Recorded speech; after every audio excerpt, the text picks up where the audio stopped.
好来，继续来看中华职棒真有人气的球队中信兄弟，今仔日伫屏东举行开训典礼。中信兄弟伫顶一个球季的总冠军赛失败，今年国电来。连续6年做队长的球星王维群讲，要甲这份的唔甘愿转换做比赛的动力。土声比比别别代表满满的喜气。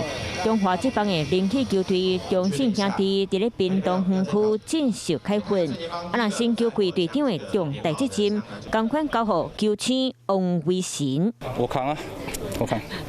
第6年当中信兄弟的队长，谢谢这个公司然后教练团，我们球队一直在往好的方向在发展。もうシーズン終わった瞬間に、台湾シリーズ終わった瞬間に、彼の元へ行って、来年もキャプテンやってくれないかとお願いしました。彼しかいません。で、彼も僕が監督じゃなければやってないと言ってくれました。去年兄弟伫咧例行比赛抢下王者头衔，所伫咧总冠军比赛输获6天投完，想要东山再起，当然脚步爱徛愈在。很不甘心啊，是我第一次当队长输掉台湾大赛，选手的心态都是这样子，包括我相信。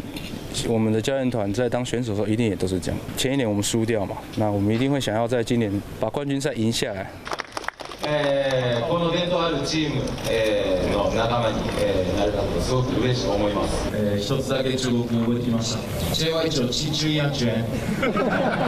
向中文处理小姐问，这个休赛季兄弟虽然无选手补强，不过教练团成员大进化，所西田民雄、后田俊泰两位打太极的日本选手，嘛为美国引进真济教练，气氛换新嘛增加战力。毎年毎年野球はレベルアップしてます。ピッチャーのレベルがすごく上がってます。僕たちの時代とはもう全く違います。それに対応できるコーチを1、2軍用意しました。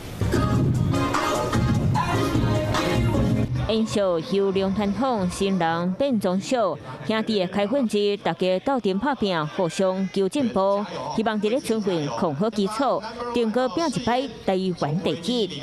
Hello， 我是蒋欣梅，想要抢先掌握最及时的新闻资讯吗？赶快订阅、按赞、开启小铃铛，锁定华视新闻 YouTube 频道。